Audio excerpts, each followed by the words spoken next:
Greetings, friends. Welcome back to the Film Alchemist podcast. Welcome back to the October Mega Marathon. I am so excited today. Before today's amazing witchy episode, a little bit of business, everyone. Please, gods, hear my plea. This month, above all months, right? 31 brand new episodes in a month is no small matter.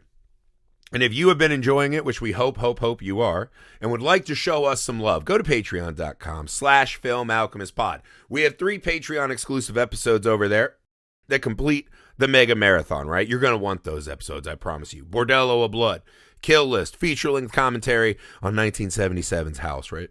Absolute wonderful episodes. It's also the best way to support the show, help us grow the show, show some love for all the extra work we've been putting in. We have a wonderful community we've been building over there that we would love for you to join. And I assure you, every single little bit helps us out a ton. It means the world to us. So again, patreon.com/filmalchemistpod. It's the best way to support the show. It means the absolute world to us. Thank you. Give us a little treat this trick-or-treating season. We appreciate it. You can find us on all the social media you're on. We're easy to get a hold of. We do TikTok, Instagram, all that stuff. You can find us, email us, filmalchemistpod@gmail.com. Make sure you're leaving 5-star ratings and reviews wherever you find podcasts, right? That helps us out a ton. That mixed with letting people know what we're doing, right? Sending stuff around. You have horror movie or movie-loving friends, let them know we exist. That is a free and easy way that helps shows like us out more than you could even imagine, right? We have a YouTube, Film Alchemist. You can share a video there. All of that kind of stuff really helps us build up a groundswell, this grassroots momentum that we need, that things like the October Mega Marathon are designed to do. So thank you in advance for all your help with that. Go on YouTube, make sure you follow Looper, or wherever you find Looper, right? I do video work over there. Make sure you join the Misfit Parade now at misfitparade.com, because we're cool now. We're no longer 90s hackers. We're just guys with a website. But you can follow us as we make our movies. We have some movies on the festival circuit. We filmed the first segment of our anthology horror film, Mr. Cream Jean's Hidey Hole. We're very excited to share with the world. So go follow us. Give us a subscribe over there so you can keep up with all the work as we climb this mountain of our first feature film, man. That would be fantastic. You ain't here for business. You're here for horror movies. Today, wonderful episode. Twins of Evil, right? Hammer horror. Kind of their 70s sleazy vibe, right? It's vampires and cleavage, and I guess you should watch the movie and see which one wins out, right? Is it just ample bosom or fangs that win out? Maybe we win. Maybe the audience wins is what you'll find that we discuss. Joined again by longtime festival regular, a friend of mine I love. It's one of my favorite things that every year I just send out the bat signal, as it were. And I get to talk to all these people once a year that I cherish. Hopefully this will be the year we break that and you'll start hearing these people more regularly. But I adore Adrienne Clark. Our talks are just soup for my soul, right? They're salve for the wounds the world has inflicted on me, man. She makes me very happy. She's a beautiful, wonderful soul, right? Her kind of good energy and aura pour through the Zoom. I love the movies she picks. I love the way she loves the movies she picks. I love listening to her talk about the movies in the worlds. I just feel better when I get to talk to her. She makes me so happy, and I hope this episode makes you guys happy as well. Make sure you check the show notes so you can find Adrienne online when she's online. She's doing all kinds of cool stuff, and as there's more of it, I'll try to update everything so you guys can always find and support the people that support us, frankly. So I hope you love this as much as we do. Thanks again to Adrienne for making the time. Without any further ado, Twins of Evil with Adrienne Clark.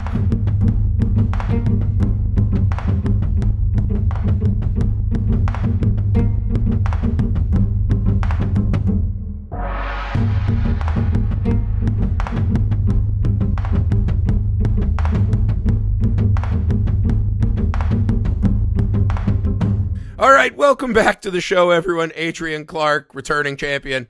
Thanks for joining us again, as always, first off. Secondly, would you like to introduce the movie you chose and why it came to your mind when we reached out?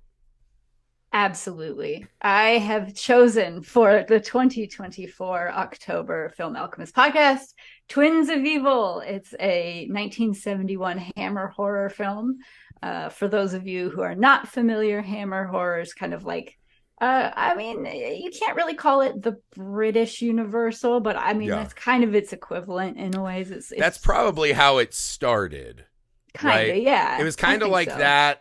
A lot of Edgar Allan Poe stuff, a lot of really bright, vibrant colors. So in a way, kind of the other side of the coin. Right. This one actually falls in an interesting. This was 1970, I believe. 70 or This was kind 71.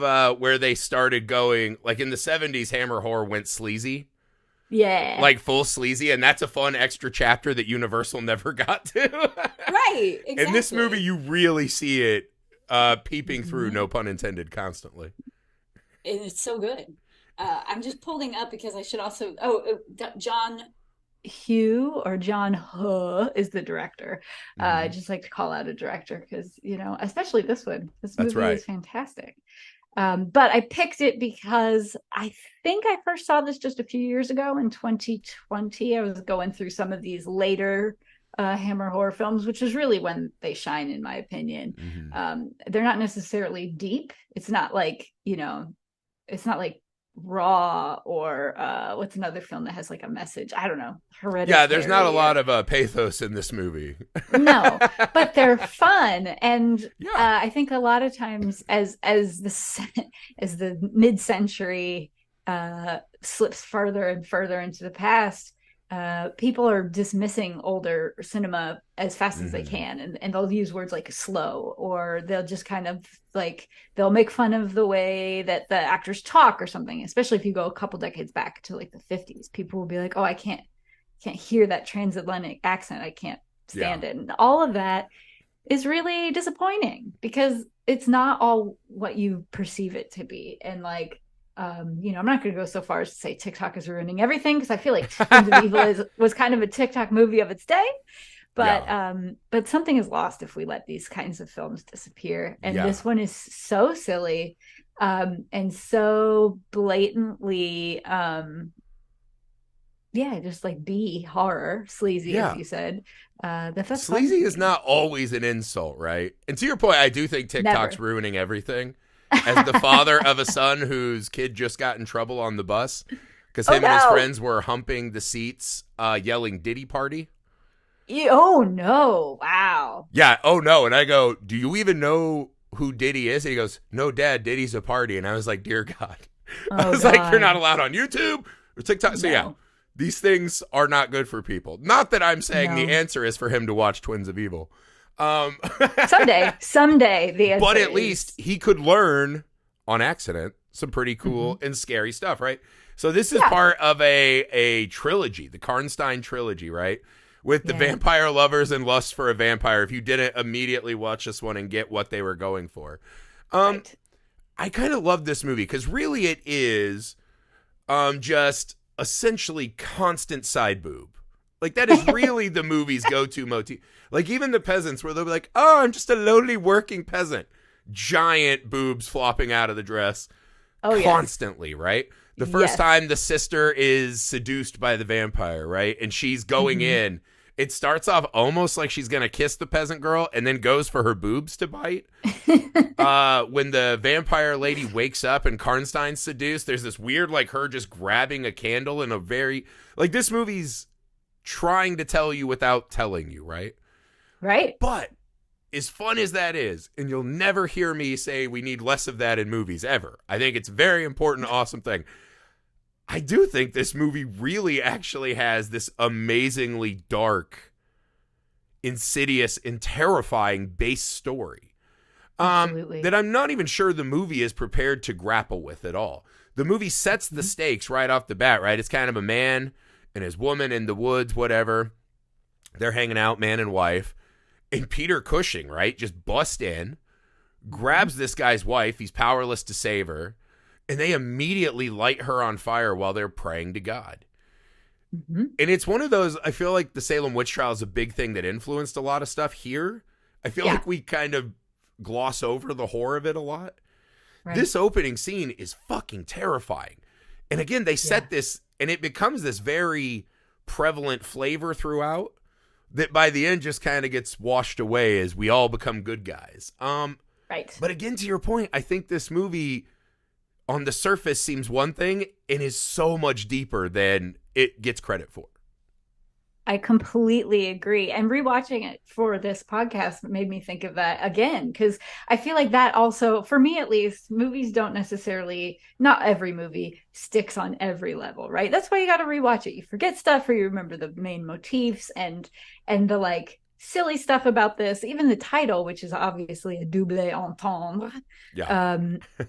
is like will drag your mind into that fun swinging, late 60s early 70s style memory. But yes, the plot here is terrifying and it is depressing, which is what's so beautiful. Nothing's resolved here and nothing good happened. I mean, something good happens, but it is done by bad people for the most part. Is bad people working together with okay people or good people. I mean, we can get into the details a little bit more, but there's it is the Grimm's fairy tale, like the darkness of a Grimm's fairy tale comes to mind. Or when you look at those real fairy tales, everybody's doomed from the start. Nobody's going to have a happy ending, and nobody does. Yeah. No one really does. And I think that's the thing, is this is a movie that I feel like if you find today, a young person finds today, this movie rings true of a lot of shit we're scared of now, right?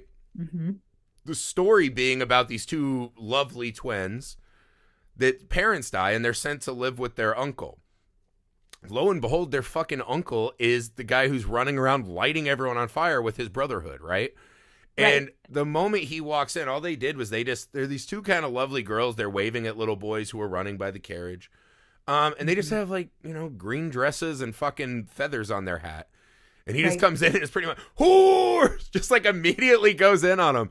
And he's like, you don't love your dead parents, whores! It starts screaming. And they're like, what the fuck? We've been mourning for months. We were excited for this journey. And immediately they get the sense, right? Go to your room. Change, wear somber clothes. They immediately see this man is in full control of them, right? And their bodies. And he is only worried about how they will outwardly affect his stake in the community. They must immediately fall in line with his ultra harsh readings of the Bible. And so you get this, the immediacy of, holy fuck. And when the sister's like, you know what? I want to run to that castle where they say the horrifying pervert lives. Right. You're like, yeah, that's pretty fucking reasonable choice, all things considered. I'm guessing of the era, a lot of people would have been with Peter Cushing. Right. And they're like, well, he's closer to what I think than the perverted fucking Satanist on the hill.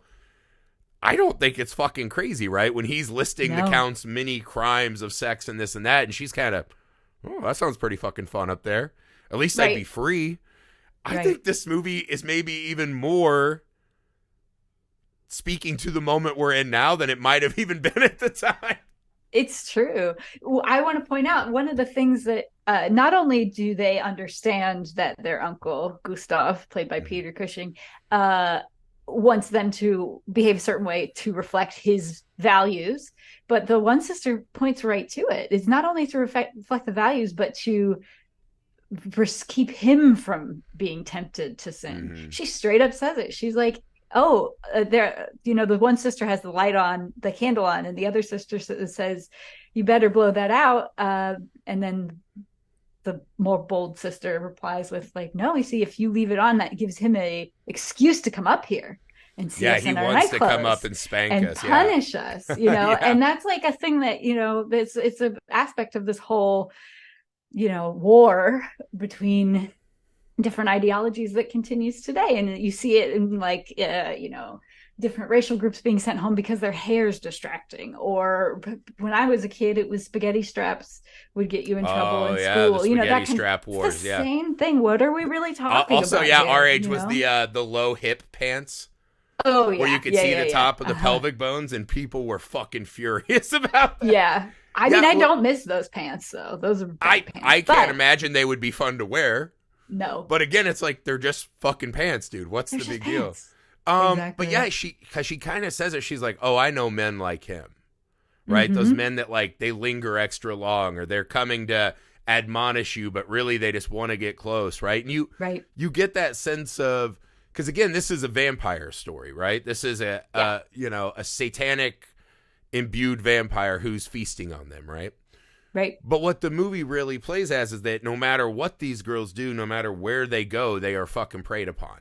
And as Frida is preyed upon literally, we watch Maria also get gobbled up in this conflict, right? That the uncle they almost accidentally burn her, right?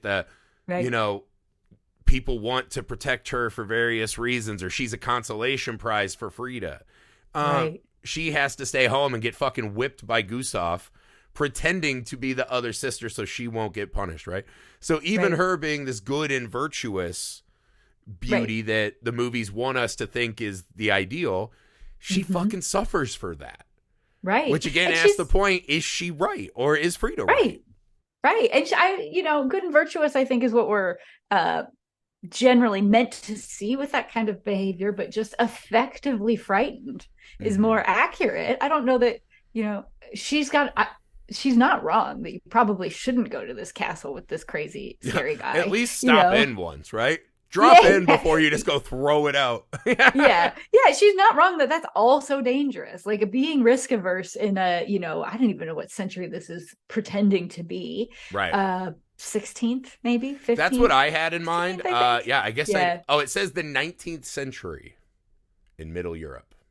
So the 1800s. Yeah, that seems. I guess the costuming works for that. Maybe what's early. weird though, and that's another thing that's weird when you think about it that way. You're like, that wasn't that fucking long ago. No, it wasn't. That wasn't that fucking long ago. It right? really wasn't. You want to put it hundreds of years in the past, but no matter where they turn, they are prey. Right? Frida makes the decision. Well, I can have this room and be preyed upon and abused and this and that, or I can go take my fucking shot. And the movie, I think, makes a couple missteps, which is when she gets her freedom, right? Right. Because it is kind of one of those scenes where it's played as like, oh, you stupid girl. Where she goes to Karnstein's castle and he's like, hey, first date, you should bite this peasant up. And she's like, what? Right. She's like, I don't think so. And she's a little scared, but then gets bitten and immediately goes on it, right? Well, then the movie goes through these montages of a super hot woman in the woods calling virtuous men forth, right? Well, not the one guy works for Karnstein. I doubt he's virtuous. But then she seduces one of the brothers, right? And when she seduced the Brotherhood guy, that was a fucking trap, right? They laid bait and let their brother get fucking murdered. Like, does he come back as a vampire? They don't even talk about it. Just so they could catch and destroy her, right? So she does get this taste of freedom. In another world, she's dressing in her bright dresses, and she's coming home, and her sister's locked in. And the movie's seemingly saying like she's gathering some power, and then immediately we disassemble that for the third act. But again, I think this movie, it's not doing a good job with wrestling with the bigger elements they have. It's just kind of a matter of fact, like these scary things are everywhere. And I don't think that hurts the movie, really. No, I agree. It is so matter of fact. It's like, well, women are property, or like, well, we got to kill the women. And I think it's, in a way that's even a plot device, because Gustav's like, we just got to burn them. We got to burn them. And I can't remember his name. I'm sure you have it written down. The choir director. Anton, who becomes kind of like a third act hero, kind of out of nowhere. He's very learned about vampires. He's the horror fan of the movie, right? He knows this stuff. And he's like, you can't. What kind of fucking choir school are you running here? Okay. But he's like, you gotta chop their heads off or put a stake through their heart. Maybe if he's like courting these young girls all the time, he's run across some shit and he's learned some lessons. I know. See, and he's like, even him, he's a teacher who's like, hey, I might have my pick of the litter here. Even that is kind of gross. But you're like, all right, it was a different time. But yeah, he's essentially our noble hero, who also goes and finds a girl passed out in her bed as her sister's about to be executed, and immediately starts trying to get it in with her. Yeah. So you're like, even him is kind of this like ravenous animal of sex, right? That they pass off because he's glamored. I was like, I think he might have done that either way, because he's the one who also specifically said, oh, I can tell the difference in them. Right. And when he looks in the eyes, they play it as like he's glamored. Right. Also, to me, it just played like, oh, I get what's going on here, and this is my fucking chance. Like, I wouldn't get Frida, but I could get Frida posing as Maria, and you're like, man, that's pretty fucking shady too. It is, I don't want to all men or not all men, but I don't think it's as far-fetched as you may think. But you'd hope in this particular situation. It is where there's, women's like, fault. We are vampires. truly powerless. Come on. Yeah, Haven't you heard? exactly. It's starting to come to me. I'm Yeah. starting to get it. But Yeah. I think that we all can hope that we'd be a little bit more on top of it in that particular situation, because it's almost the On top beginning of of it, that. not on top of her. That's what we're shooting Bam, for. got it. I'm gonna do a dab. Yeah, what are the kids doing to Yeah, Diddy party? No, Diddy don't do party. that. Yes. Not that. But yeah, it was like, it's almost classic slasher circumstance where it's like, this is not the time to take a shower. And like, if you think if even this hot babe you want to fuck, you should know right now this is weird. If she's waking up and being like, let's go. Like, It's a her classic aunt was horror just saying- movie Yeah. trap, right? Of men who Yeah. are like, you have to know somewhere in your subconscious. Yeah. And not to Yes. sound crass, I do believe there's value in everyone and that beauty's in the eye of the beholder and all that. Yes. There are scenes in this movie where, like, the guy who works for Karnstein, it's like, you think that lady's in the woods Right. waiting on you? Like, you Right. think she sees you walking through the woods and she's like, Eureka, this guy who's Uh-huh. double my age is like, come on. And horror movies are full of that. And Right. horror movies also tell us that men will be like, this is my shot. This is my shot to fucking, like Icarus, fly too close to the sun. Yeah, it's true. And it It's just true. happens, right? I think the thing this movie does, though, is there's no safe quarter, right? Even with Anton, it still feels sketch. Like the Right. really scary one, right? Gustav.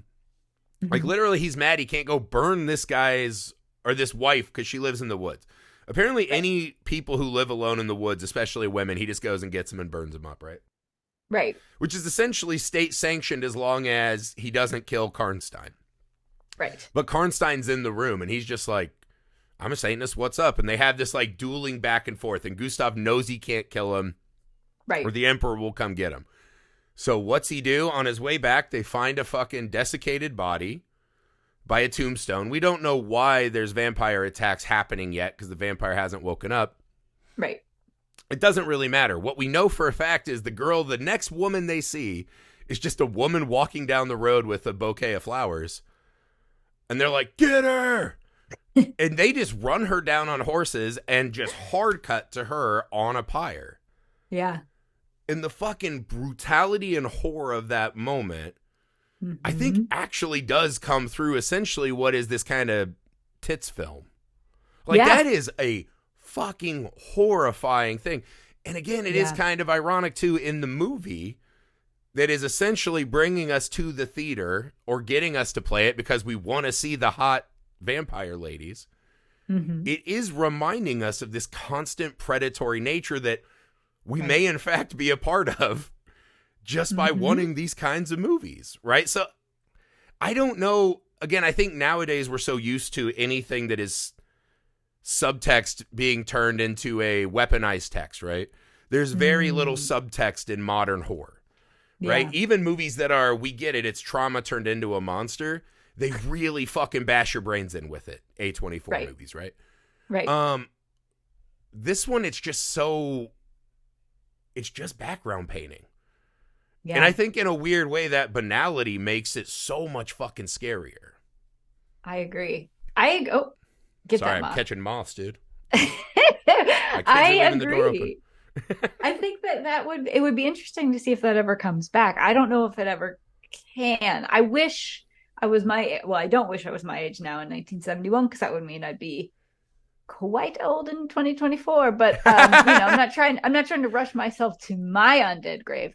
That's But right. I wish I knew what the reaction was. I mean, I don't know if it was such a popular thing to be film analysts the way that, like, there's a whole industry around that now in a different way. I don't know that was like part of the culture in the same way it is. Yeah, you just now. didn't have access to that kind of stuff. Right? Yeah, but I still wonder. Like, what serious critics were probably really giving this movie a chance back then? Right, they wouldn't. Yeah, like perhaps Joe Bob Briggs, but I don't think Yeah. he was even doing anything for another 10 years. So it probably just came and went. And now I think that people would have a hard time maybe I'm being rude, but a lot of you get on Letterboxd, you get on IMDb, and you read people's reviews, and you're like, damn, did you watch the movie? No. And I wonder. Well, did you watch it, or did you watch it pre-writing your snarky fucking Letterboxd review, which is another social media plague, that affects the movie-going experience. I agree. Yeah. But again, I think you're right. Your initial thought on it, which is that it wasn't intentional to make this light sleaze film with these dark themes and like have the dark themes underneath it and let them gut punch you in that way by not drawing attention to them. I don't think they did that on purpose, but it feels really like just effective. Another like kind of sleazy element, like, oh, burning people alive, that's scary. Right. Yeah. We used to do that. But it really does work. It's so nice in that way. And a lot of those films from that time are like that. Maybe not as effective as this one. That's why I think this one's like the top of the pile. I just rewatched really Vampire Lovers as well, and it's like, okay. Or like The Countess Dracula is another one that's like boobs everywhere. Yeah. Okay. What's that one? Vampiros Lesbos or what? Like, there's a lot of these that run on the same block.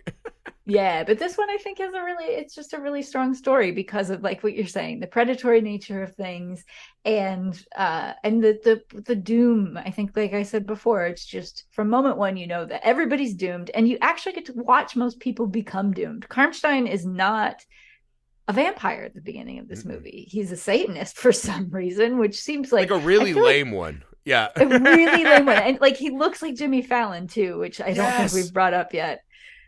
Spooky, maybe foreshadowing. Vampire. Is that going to be the next bombshell that drops? I don't know.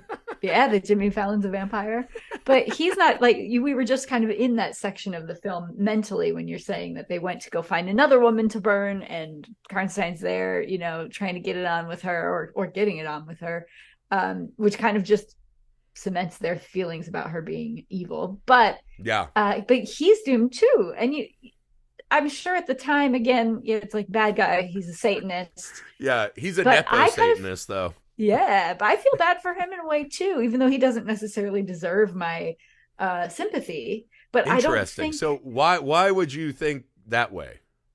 Why would I give him sympathy? Yeah. Again, the film doesn't give it to you at all, right? If you and I rewrote this and made a remake... He's a classical bad guy in this, but yeah. Yeah. If we rewrote this, though, right, and kind of teased out these themes and brought them more to the surface, I cannot imagine anyone who makes that deal with the devil to become a vampire really knows what they're getting into. No. Well, they do this thing where he's banging peasant girls. Mm-hmm. He's running around having these like parties and orgies or whatever they're talking about, and then he looks so fucking bored, and he's watching these Satanists do this ritual with this, barely covered, buxom peasant, and he's just like, ugh, you bore me. I hate this.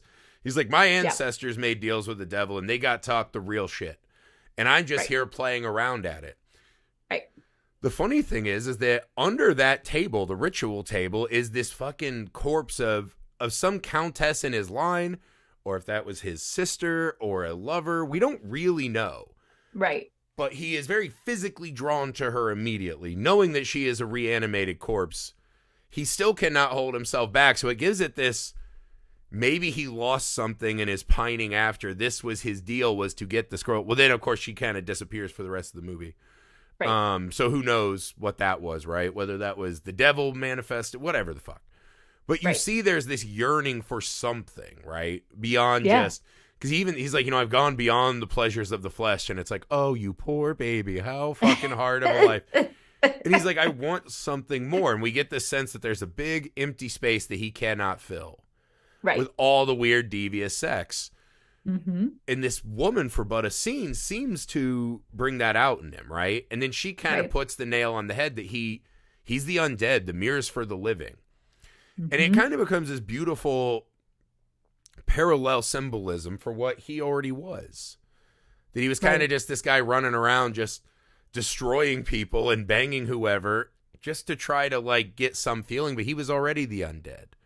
Right. And so there is this kind of, okay, I see how this empty guy becomes this thing, right? It's a pretty good setup for a vampire. And I can honestly say I don't think I've ever seen satanically imbued vampire. That was kind of a new wrinkle that I thought was fun. This, you make a deal for the devil and that's what you get for it. That seems like a really shitty deal. Like, he was a vampire for like a week, maybe a month, right? Yeah. Like, that's it. And then they're like, sticks.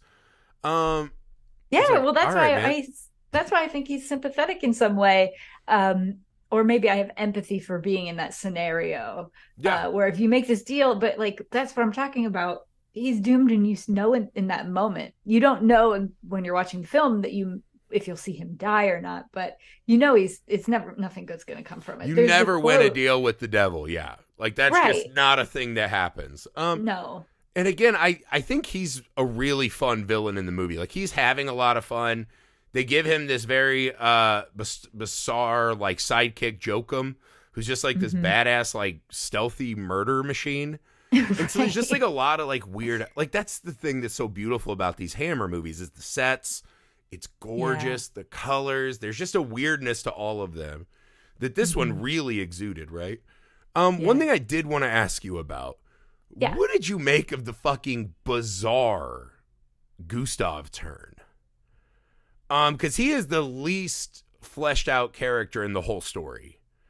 Yeah. And then suddenly when he sees it's his niece, he starts to hesitate and question his mission. Which seems odd for a guy like him. It doesn't seem like he actually cares for these girls at all until that moment. And I think the movie falsely kind of makes him into a hero at the end and tries to say that in some way he was just and right. Right. He's still tragic, but I think that's a bit of a misstep. What did you make of this section as Gustav turns?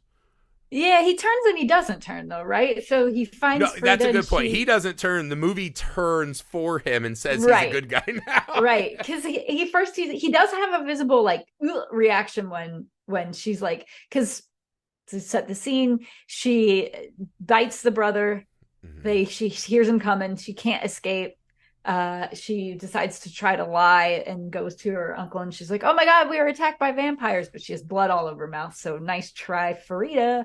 And he calls her out on that, and puts a cross up to her, and she freaks out the way vampires do. And you can see he's kind of like worried about it, and there's discussion about should we burn her or whatever. And you can see he's kind of conflicted. In that moment, I see it's just like you said, it's the plot driving the character, where like it's like a 78-minute film. If this were a modern day film, fucking rips, man.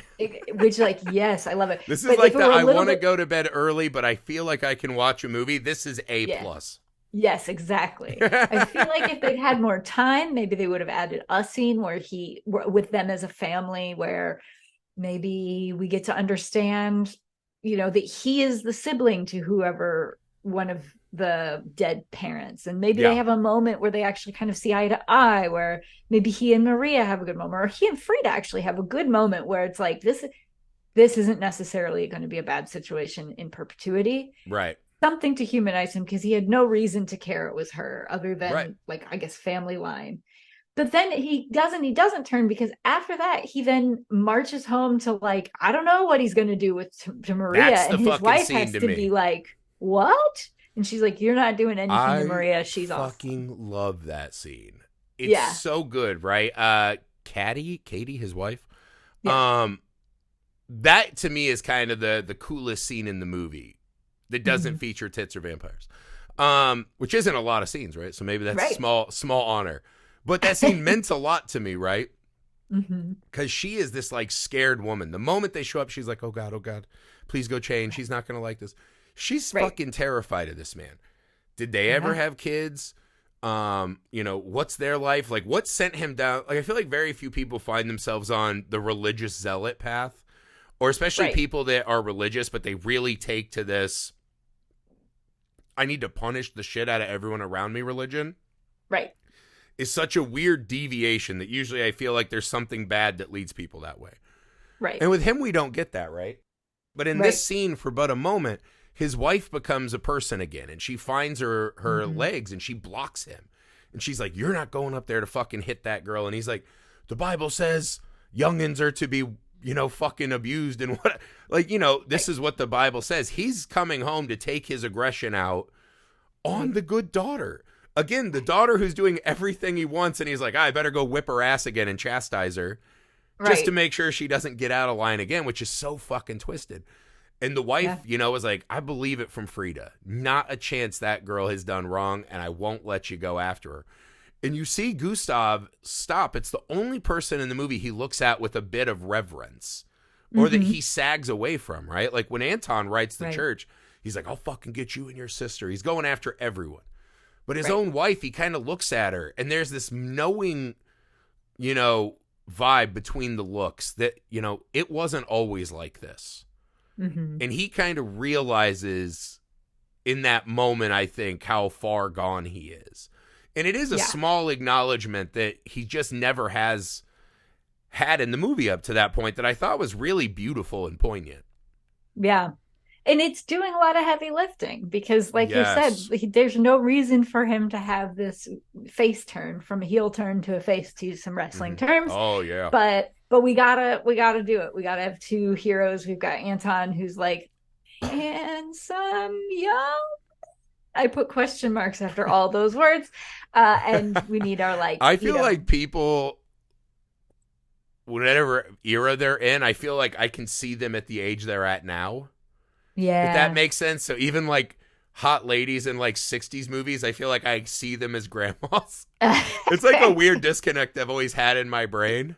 I get like it. The Hitchcock blonde, I've never been like, oh wow. I'm always like damn. I can imagine sitting on her plastic covered couch. You know what I mean? Like, I bet she would give me Werthers, right? Exactly. But so I get where you're going. He was probably hot for his age. Well, the scary thing is, sorry, I digress, but the scary thing you should really do when you watch these old movies is look up how old they were, because half the time they're our age or younger, and they look so much older. And it's like, oh, I don't know if I would lump myself in, but I think our people are aging much better. I feel like I'm aging more like a 70s man. No, you're not. No, you're not. Maybe it's because I'm going gray and shit. Yeah. Yeah, I think we have this conversation. I think we're about the same age, too, and I think we look great. Yeah, hell yeah, I agree. And you can quote me on that. But point being, back to dragging us back on point is, you need like two-ish heroes to fight the bad guys, so it had to be Gustav.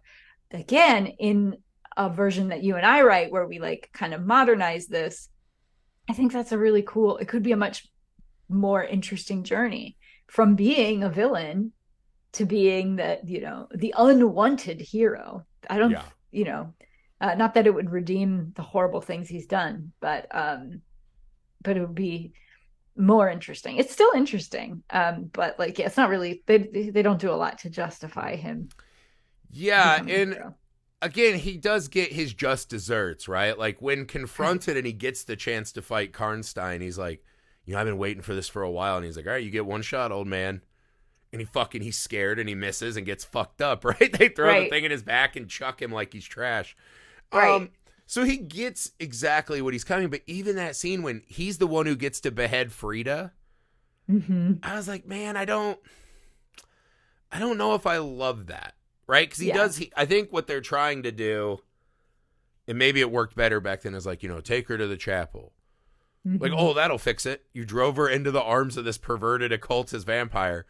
But go say some words over her fucking beheaded body that you just fucking mangled. And they kind of give him that, like, hero shot. I know. Right? And I think Peter Cushing is good. I think you can see a change in his character in this finale. I think he knows he's on his last ride. Right. And maybe, in a weird way, we're supposed to think he's sparing her. But that scene rubbed me the wrong way. And I did not feel bad when Gustav got fucked up. No. Well, and just for the audience to understand, it's the jump scare of the movie is Frida's death, because it's not built to, right? It's not like her and Karnstein are going to the castle trying to escape. He's like, oh, you got to go out first.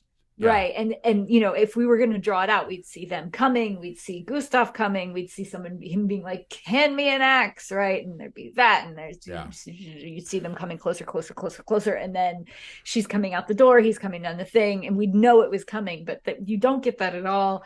Karnstein and Frida are trying to escape the castle because they know that, like very classic kill the beast, Beauty and the Beast. Mhm. The angry mob is coming for them. And he totally is a chump, and he's like, you go first. And she goes out this like, secret passage, not secret passage, random door. It's not Yeah, really it's clear. like a garage side door, but the castle version of that. But for some reason, yeah, because they show up in the sunny daylight, and by the time they go around the castle, it's this fucking dark, beautiful, like, fog covered, like the day for air. night. The day for night, awesome. And this is out of control. It's so bad. It's like they didn't even try. It's so fucking bad. Yeah. And but sometimes that it can't be daylight. Like it just can't be, because like this is a digression. But Frida's like, I'm going. It's the middle of the night, and then it's just full daylight. Like they didn't just fucking broad daylight. They don't care. But in this scene, because because in this one too, vampires are not afraid of the sun at all. These are Satan vampires. They can do whatever they want. Yeah, exactly. Really quick, the quote is, "We walk the earth, but we exist only in hell." Is the Karnstein. This is a really good script too. Like it is a way better script than it has any rights being. 100%. Yeah. But just to close the loop on that, she comes out. Peter Cushing, Gustav, just whaps her head. It's just a hard cut to the head coming off, and then a wide to show that it was him. So it's really disorienting, which is very effective. He didn't deserve it, but you're right. He does get his comeuppance in the end when he jokes. Like the only guy I felt bad for, I guess, at the end was Joakim.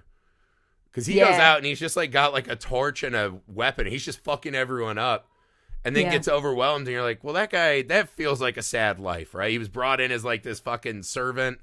Right. And it's like, no, you can't go with me. You got to go out and fucking slow them down, which doesn't even matter. And I was like, that guy got a raw deal. Pretty much everyone else in the movie, you're like, I don't care that much. I don't care that much. Maria did literally nothing wrong, and she got a bad deal.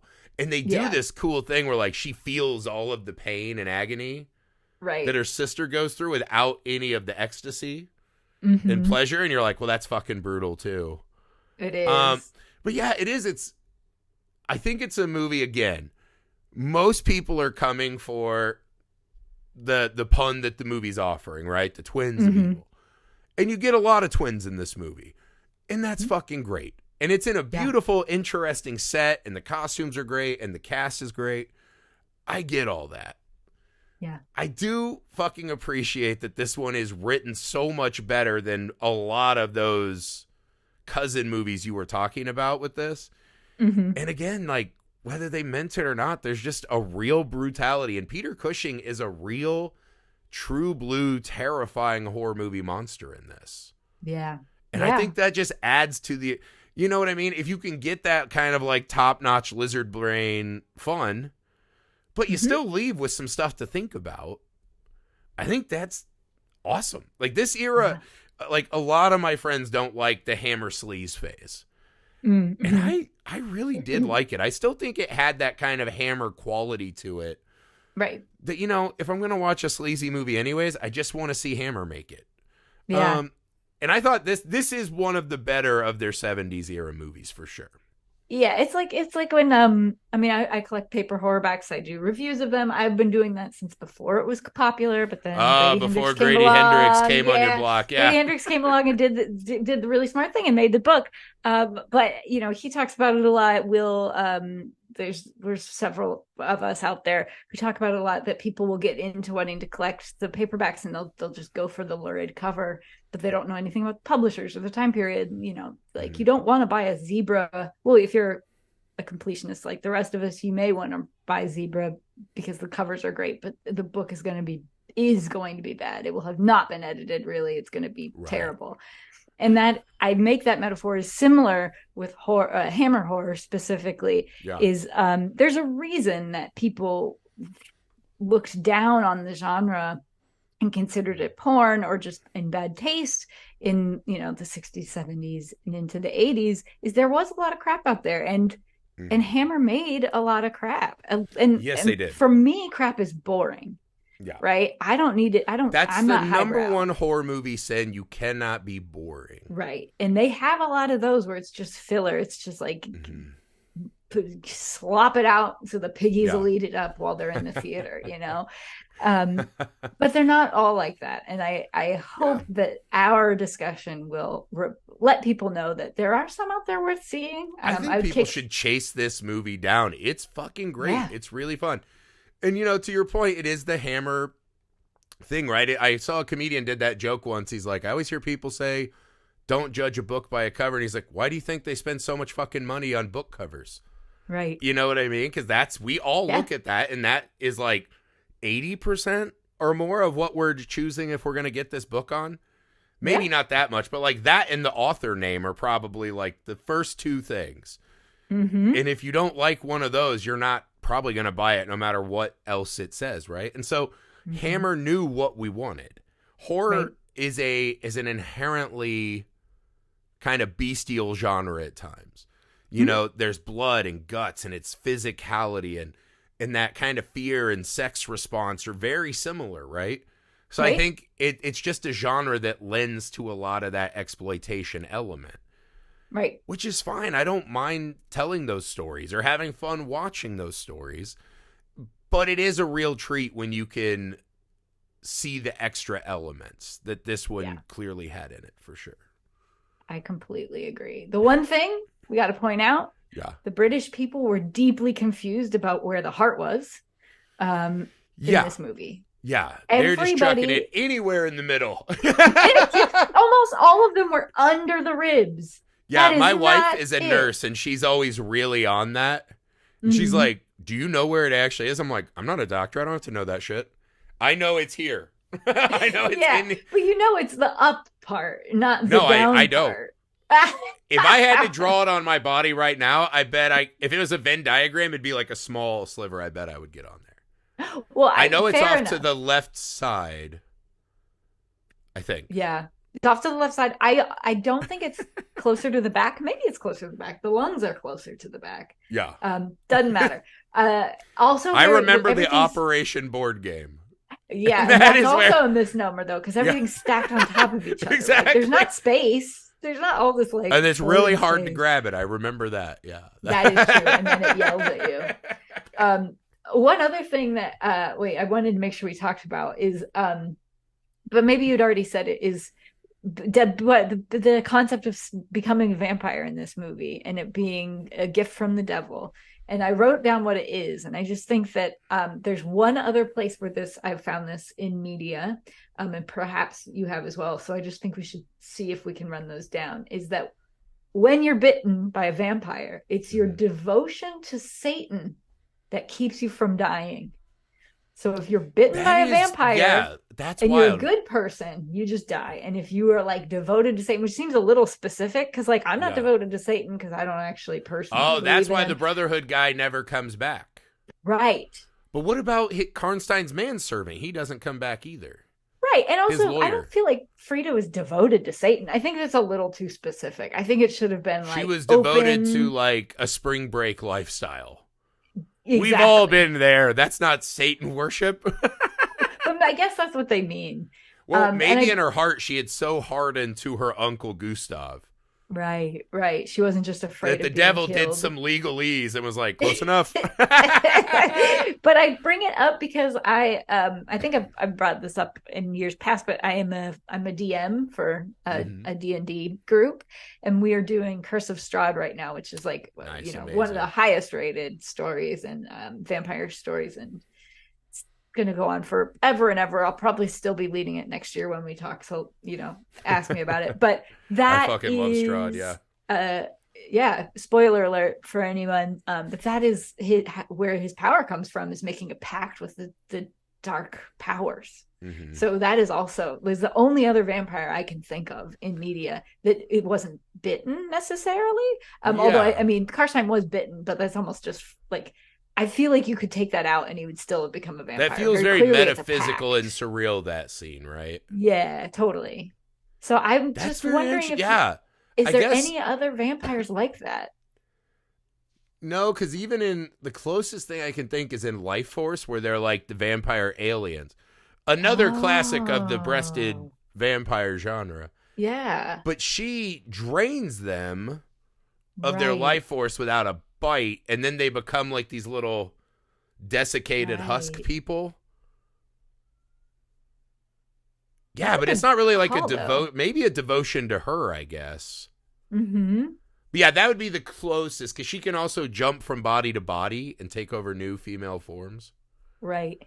But yeah, that's probably the only other like non-bitey vampire I can think of.